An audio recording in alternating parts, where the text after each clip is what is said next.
Hello, fellow viewers, and welcome back to some more Mega Man. Now that we're done with Mega Man 1 through 3, we can finally begin the Mega Man games that stopped being good and started being great. Yeah, I said it.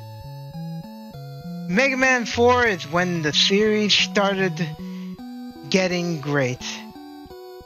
Not just great, but amazing. It picked up steam so well. Because the first three games, they're okay, they're satisfactory, they're fine, but they're incredibly flawed, and they have so many bullshit moments that it makes it really hard to recommend those games to people who don't know anything about Mega Man. Because if they play those games, eventually they're gonna get stuck somewhere, they're gonna be confused, and they're gonna be frustrated. And they're gonna think all the games are like that, when no, they're not. They're not like that at all. Capcom saw that Mega Man 1, 2, and 3 sold really well and actually proved themselves despite being rush jobs, and they let the team cook this time. Gave them a budget too, look at that. You got some fancy ass animations and intro, some great music. This game looked great back in the time for an NES game, and it looks great now still. Backgrounds are nice. It's just, overall, it's just such a better experience than the last three games. It's such a step up in so many ways. And yeah, it's a little easier. For many reasons, but you know, I never really knock a game for its difficulty. You know, whether it's easy or hard, it doesn't matter to me as long as the design is nice and good and fair, and the game overall is fun. And this game has that. Honestly, I don't really give this game enough love, and that's because every time I think of this game, I have a very minor nitpick with this game that it's not fair, but it just annoys me enough to prevent me from playing it all that often, and that is everything takes forever to refill.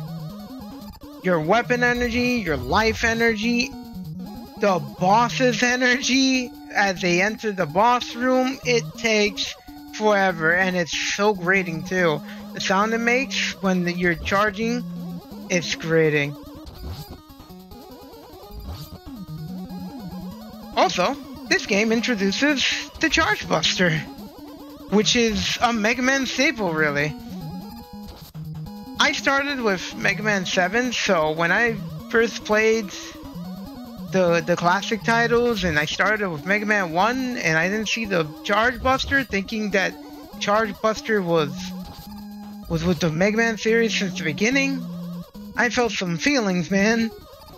But then I got over it and played the games anyway, and enjoyed them for what they were. But yeah, the Charge Buster started here, and let me tell you, it's pretty great. A lot of enemies are pretty balanced around the Charge Buster. They either die in 2 hits or 1. And yeah, the Charge Buster charges pretty fast, does decent damage. You don't lose the charge if you get hit. Later on, the later games kind of nerf the Charge Buster quite a bit. Not to near uselessness, but its viability in killing enemies does get lowered because it takes longer to charge and it does way less damage. I still use it though, because charging your attack is cool. Though honestly, Charge Buster debuted in Mega Man 2. Oh my fucking god, okay. Yeah, Charge Buster debuted in Mega Man 2 with Heatman's weapon, but it was just unviable in that game because it would take half of your weapon energy just in one charge. So, just wasn't worth it. Welcome to Toadman, the most... Oh, there it is. There it is. Anyway, welcome to Toadman. Oh! I thought it was gonna jump. He usually jumps there. He fooled me. He made a jackass out of me. But yeah, Toadman. Toadman is infamous for a reason, and I'll show you why. Oh my god. This is why. Anytime you attack him, his patterns get reset. His attack patterns get reset. His attack gets reset. You can just walk under him as he jumps over you and shoot him on his back. And keep repeating the process until he dies.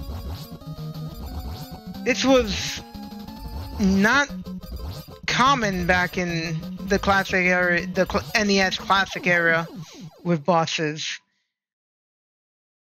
Usually, even if you attack bosses with their weaknesses, their attack patterns didn't get reset. You still had to learn their attack patterns and dodge their attacks. You just did more damage because of their weakness. This did change with later entries, mostly the NES and onward, the 16-bit and onward entries, where bosses just kind of become really stupid if you have their weakness and you just use it against them. Their whole attack pattern just go out of whack. I think Toadman's the only boss that does that in this game too. But anyway, on to Brightman. Brightman's stage music is awesome. I love it. It is my favorite. It's my favorite track in this game. It's also got a neat gimmick where if you attack certain enemies, it makes the stage go dark, and if you attack other enemies when the stage is dark, you get light again. It's really neat. Before I keep babbling, I just want to say that the weapons in this game, the boss weapons, are pretty good. And that, I had to stay silent because I got scared. Those gaps between the cricket enemies are tricky. There's like a few moments in this game where there's like some jumps that are very, very tricky to deal with. That's definitely one of them. Let me charge my buster before I do that.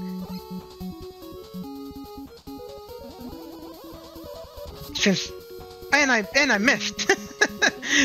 So I backed the fuck out real quick.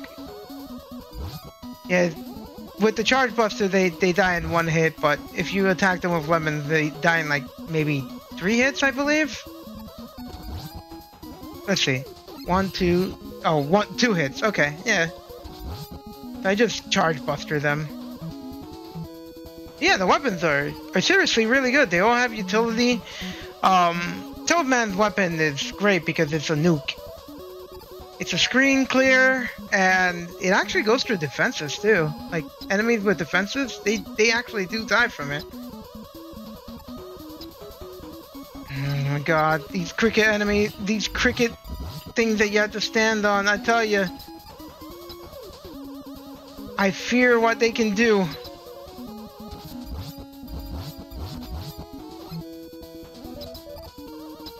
Okay. We're fine, we're okay, we're good. I'll take that. This is when it gets tricky. I try not to attack the enemy that makes everything go dark because then it becomes a little harder for me. Oh boy. Alright, there we go. Okay. I'll wait till the projectile passes by, and then here we go! Oh god.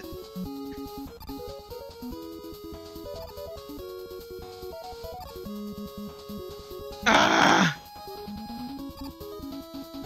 There's a spot where I have to do a short hop right here. Otherwise, I'd get hit by the enemy that makes everything go dark.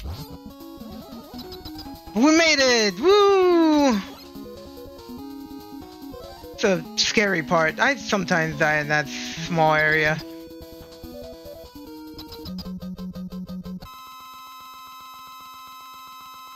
Right, man. Oh, God.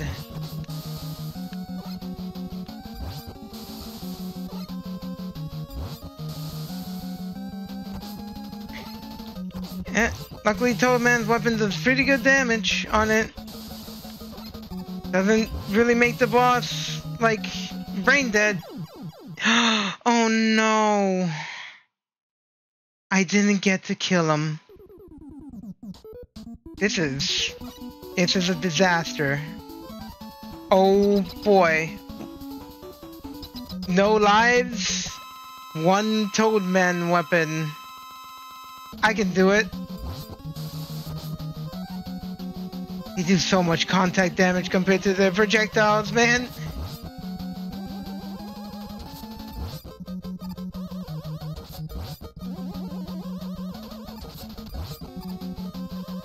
I can do it. I can do it. Look at that. He's stuck in the loop.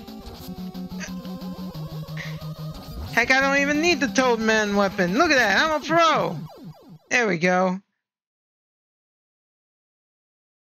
Maybe I should have done this the whole time and just finished it off with the Toadman weapon.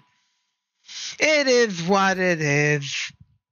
Again, it's not a game I play fanatically, so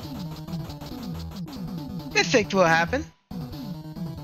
Flash Stopper is pretty much a better Flashman time stopper because it doesn't take up your whole weapon energy, and basically you can use it in certain points, like because it has segments. You can use it several times. You can probably I think you can press start and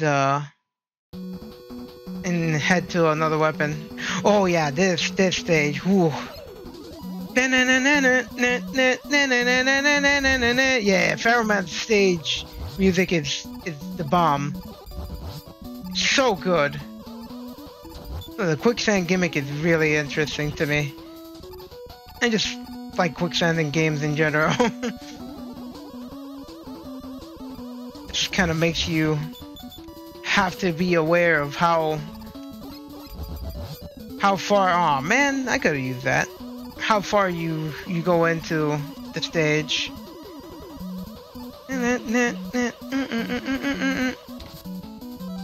You know, I don't trust myself.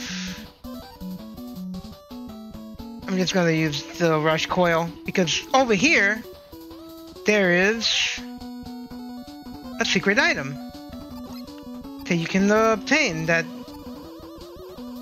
secret items in this game aren't incredibly helpful. Maybe in like some spots here and there, but overall you don't need them to complete the game.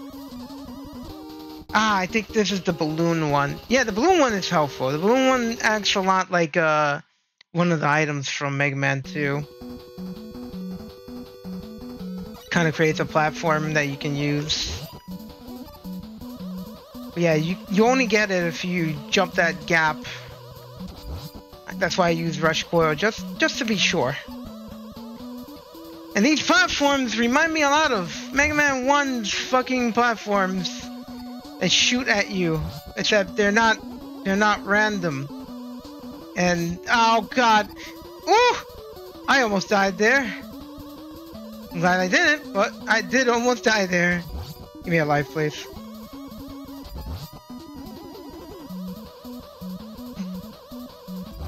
No energy, no life. All right, we're doing this on one life, and by one life I mean no lives, because I have no lives. Okay. Oh boy, I gotta be a little faster with it. There we go. Oh, that's great. I appreciate that, game.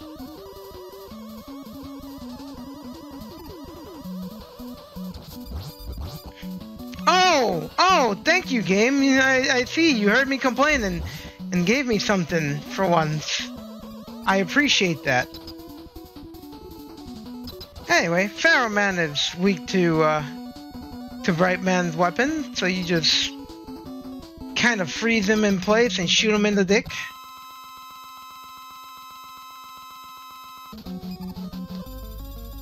Like that.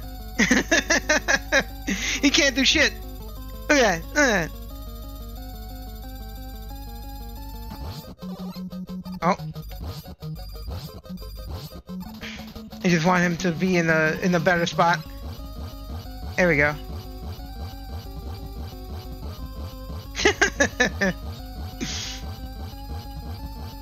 It's unfair for him, but fun for me.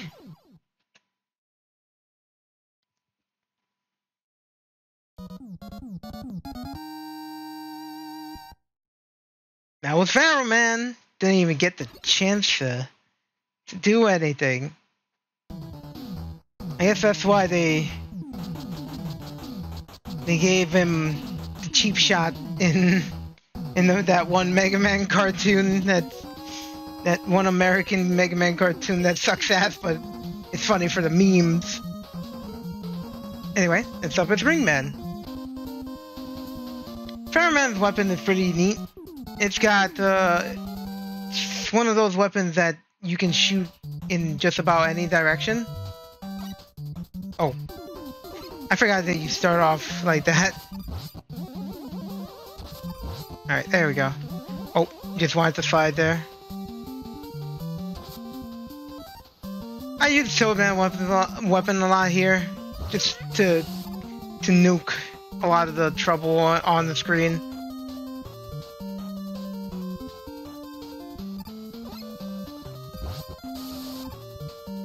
Just easier to manage that way.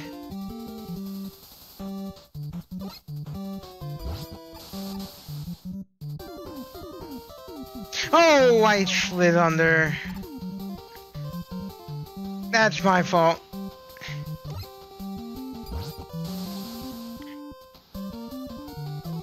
Here we go.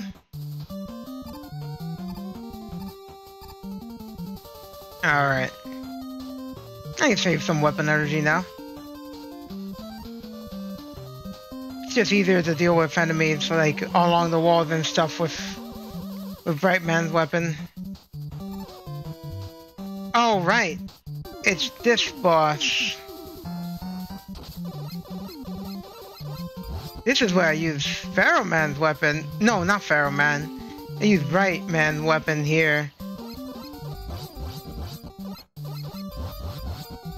Just to freeze the projectiles. And take care of that thing real easily. Also, Toadman's weapon can defeat these enemies that are invincible to pretty much everything. Again, everything has a lot of utility in this game. Ooh, I want that. And I don't want it anymore. Why, it was too slow. It happens. Ooh. Also a great place to use Bright Man's weapon. Ah, fuck. I didn't get it in time. You gotta use it just when... Yeah, just when he does that. There we go. Gives you enough time to deal with his bullshit without having to get hit. There's a lot of mini bosses in this stage. Too bad they get destroyed by the boss weapons. See what I mean? It's only easier if you know what you're doing, if you know everything about this game's mechanics and stuff.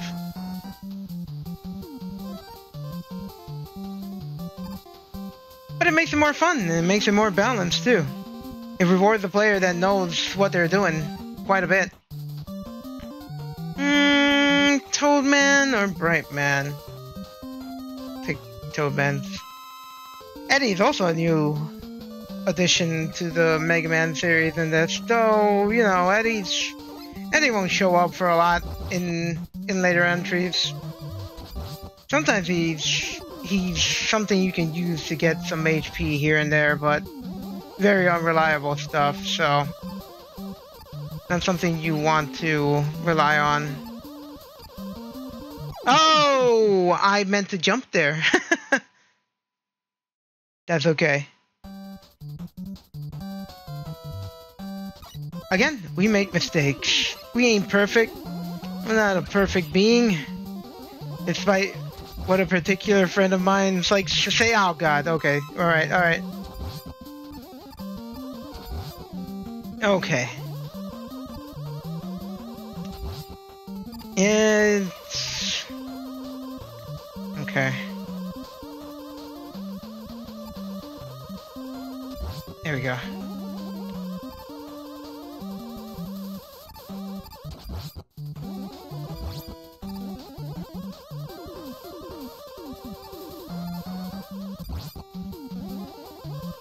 I sometimes use Toadman's weapon there, just in case so I don't end up screwing myself over. And that's a reaction test right there. Okay, Bright Man.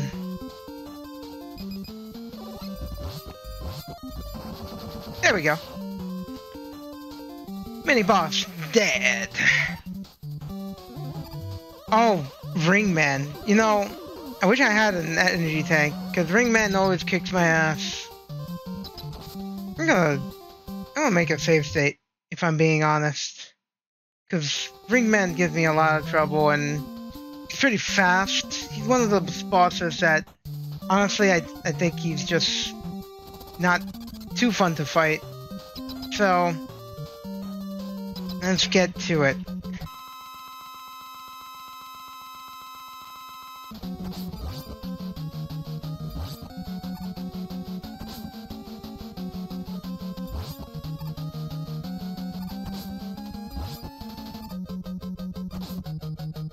There we go. Hey, 4 bosses down, baby! I'm making waves.